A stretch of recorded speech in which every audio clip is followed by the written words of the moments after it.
All right, today's class is on sale leasebacks and franchises, and they do go hand in hand.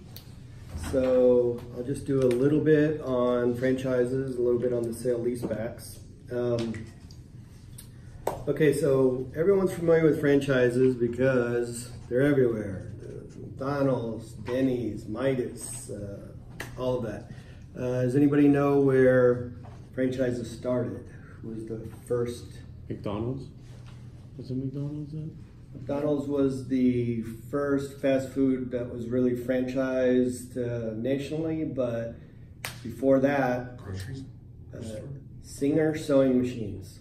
Oh, okay. First ones where that's how they got nationwide, was by selling licenses and partnerships. So Singer sewing machines are actually the first known franchise in the United States. Okay, so why do people do franchises? In order to expand their business. Why not just open up their own hamburger shop, Joe's Hamburger Shop, and not have to pay the franchise fee or all the costs to be in McDonald's or Burger King? Oh, you're saying as a franchisee, you want to? name recognition. Yeah, brand name. Right. If you're driving across country and you're hungry and you want to have some food and you see a Joe's Burgers and a McDonald's, which one are you going to go to? You're going to go to the one that you know there's consistency, you know it's clean, you know what's there, you're comfortable with it. That's why franchises are popular, but it's also a huge difference with success rate. According to the Bureau of Labor Statistics, 20% of all businesses close within the first 2 years, 38% close within 4 years, okay? So most businesses don't make it, okay? That includes all businesses, mom, pops, national, everything. Now franchises, here's the difference.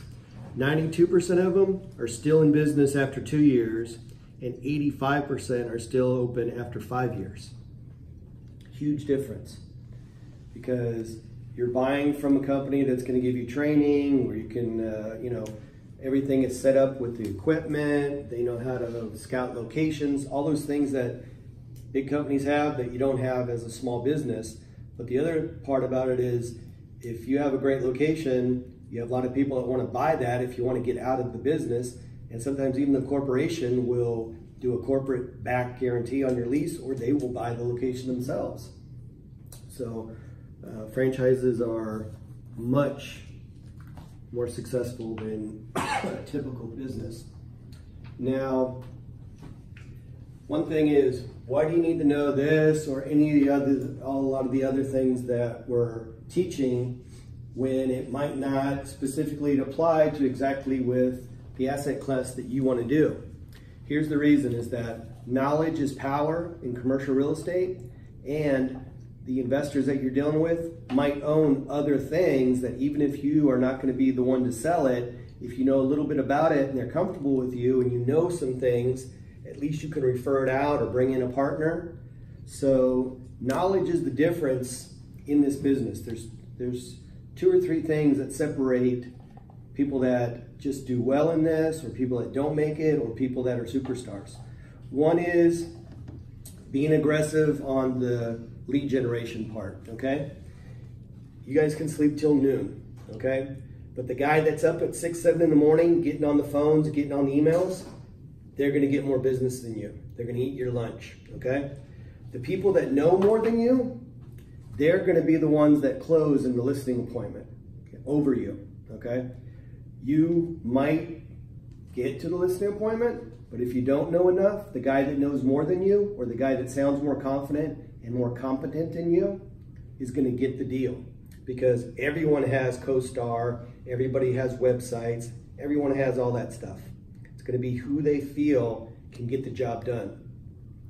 Because all investors care about is, can you make me money, okay? That's what you have to convince them, that you have enough up here and that your company has enough of the tools to achieve their objective, whether it's on the buy side, the list side, whatever. So you got somebody, you come across someone who wants to buy a Midas muffler, who wants to sell his Denny's, sell his McDonald's. That sale may be the land only. It may be the business operation combined, okay? Sometimes you have both. Sometimes you have an owner-operator. Sometimes you have someone who just had a really good piece of land and they built a Denny's on it and he just owns the ground. Could be a ground lease, could be on the property outright. So those are kind of how things work out with the franchises, and you got to know a little bit about franchises and their structure and kind of the lingo to be able to get these deals. So let's go just through a little bit of that. If you want to know more details, like when you get someone, we can go into more detail, but you guys will have some handouts. We can email them to you. But okay, so there's usually 4 main types of franchise structures. There's one that's called the area developer, and they have the right to open multiple units within a designated area. The franchise disclosure documents may also use terms as multi-unit, area franchisee, or regional developer. Companies that want to expand quickly and don't have the capital to do it themselves begin to franchise, okay? And sometimes they will just be a strict franchise operation. Sometimes they will do both. They'll have corporate-owned locations, and they also will sell off franchises, but they don't want to deal, like if they want to open 500 units, they don't want to deal with 500 individual franchisees. So what they'll do is they will sell off large portions of states or the country to these area developers. They'll have a guy that already is successful with another franchise concept, like maybe they own a bunch of Dairy Queens, so they already have the infrastructure, they have HR, they have marketing, they know how to do that. So this company has a new yogurt concept, a new pizza, whatever, okay? Whatever it is, they're gonna offer it to somebody like that who's already successful in the franchise and say, okay, so we'll give you the West Coast, but you have to open 100 units within 3 years, or we're gonna take part of your territory back. So basically they have 3 years and they start with their financing and they start like locations, you know, so that is normally the way they want to do it, is with bigger players that can take big parts of the country or the state. There's also sub-franchisers. So this guy who's a big area developer will have sub-franchisers under him because maybe he can't open the whole West Coast the amount of time, and maybe he needs somebody to take parts of his territory, so that's going to be a sub-franchiser under him. Now, how franchises work usually are, there is an initial franchise fee, okay? And that can be as little as $25,000 for like a Subway up to like $500,000 for a McDonald's, okay? So what kind of franchise you open is going to very much depend on their success and how much per unit makes.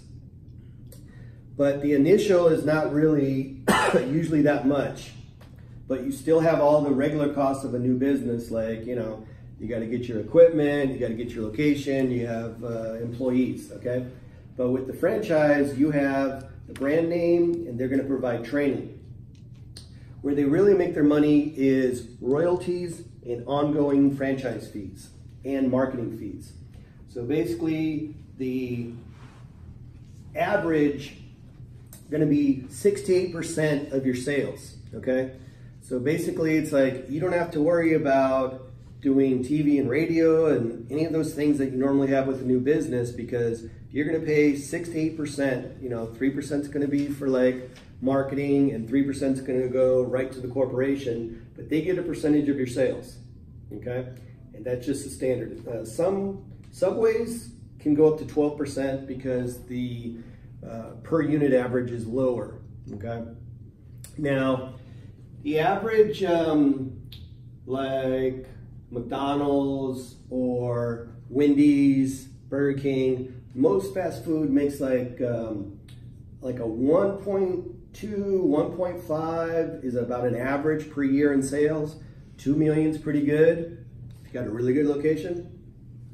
You got some places like Chick-fil-A or Whataburger or In-N-Out that can do that average 3 to 4 million per location. They are the the gold standard of franchises and fast food restaurants.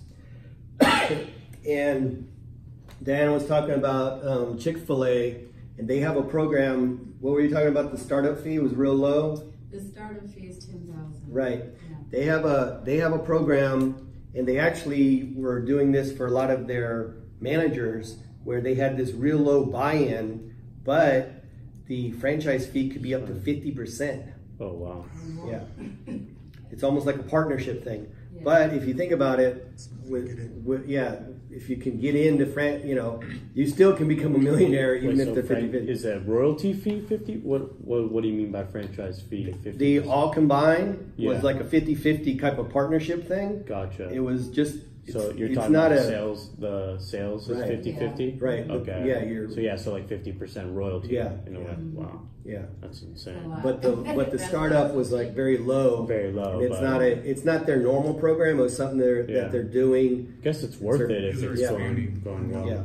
Around 100. Yeah. Okay, so I got a little thing about selling franchises, but it's not much different than selling regular businesses. So I'm just going to use that as a handout. But let's talk a little bit about sale leasebacks. And the reason that they go together is that a lot of sale leasebacks are actual franchises and owners, small and medium-sized owners, but even there's some larger, sophisticated, larger owners that could get bank financing, but they prefer some of the unique things that you can do with sale leaseback. Okay, so you got somebody that owns 2 Denny's. They want to expand. They can go get a loan. What if they get turned down for their loan? Okay, if they have equity, either they own this, own the land, own the businesses, then they're perfect for a sale leaseback to expand. And that's why people do it, is that it's another method to expand and to finance growth. Advantages to the owner of doing a sale leaseback is non-liquid assets are converted into cash. Okay, so their businesses that they're just sitting on this equity can now be converted to cash. The receipt of full market value for real estate assets. The capital assets are removed from the balance sheet and replaced by cash. Debt equity ratio are improved. The lease payments are now tax deductible. Okay, so before, when they had mortgage payments, they were not tax deductible, but now as a lease payment they are. Okay, so basically they will sell these 2 buildings to someone and then do a long-term, like 20-year lease back, and sometimes they'll even do a right of first refusal. So this guy that buys their properties will not be able to just sell to anybody. They'll have the first right to buy the property back. So there's lots of advantages for this. Tax benefits. The benefits for an investor on this are they get a predictable long-term stream of cash flow, because for one, most people that do this are going to have very good locations that they're not going to want to lose. So the number of defaults on sale leasebacks is minuscule. Okay, there's low management required for the investment. The value of the property can appreciate. At the same time, the rate there's usually rate increases built into the lease, and the disposition potential is easy because usually the original is going to want a right of first refusal. So you have a built-in person to sell to right off the bat. Okay. So they're saying that the market trend is that there's a tremendous pent-up demand that they're seeing, and that there's a low return on this, and that it's mostly successful on long-term triple net, single net leases, drugstores, chain restaurants, supermarkets, and the other one that's really starting to do a lot of it is branch banks. Okay, so any of those investors that you come across on either side, but normally we're going to like focus on the owners that have these properties, and that you don't want to push sell leaseback if they have a good relationship with the bank, but you want to be able to show them that you bring something to the table and that there's other options that you can present to them that they can look at. So that's sort of some of the things that you talk about on the phone when you're just coming in contact with them is, have you thought about sell leaseback? Well, what's that? I don't know much about it. I've heard about it. I don't know the details. Well, it's a way we can look at your property, and we're going to give you advice on which way is the best for you, because everyone has, you might have different, tax implications than another investor. So that's kind of what we're going to look at. Maybe if you get a loan, the interest rate is lower than what we can, so we'll run both scenarios, so that's kind of what you want to do, is you want to have all these different things that they can look at and they can consider. Any questions? No. No? Okay, so I've done these normally for medium and larger type investors, okay? And the smaller investors, the deals are, they get a little complicated once you get more than 20 or 30. But the smaller deals where it's just a few, they're smooth. They're easy deals that, because both sides, they're good for both sides. They're good for the investor, they're good for the seller. So, it's another type of financing option that is a way that a small business can expand using their existing equity. That's all it is. Okay.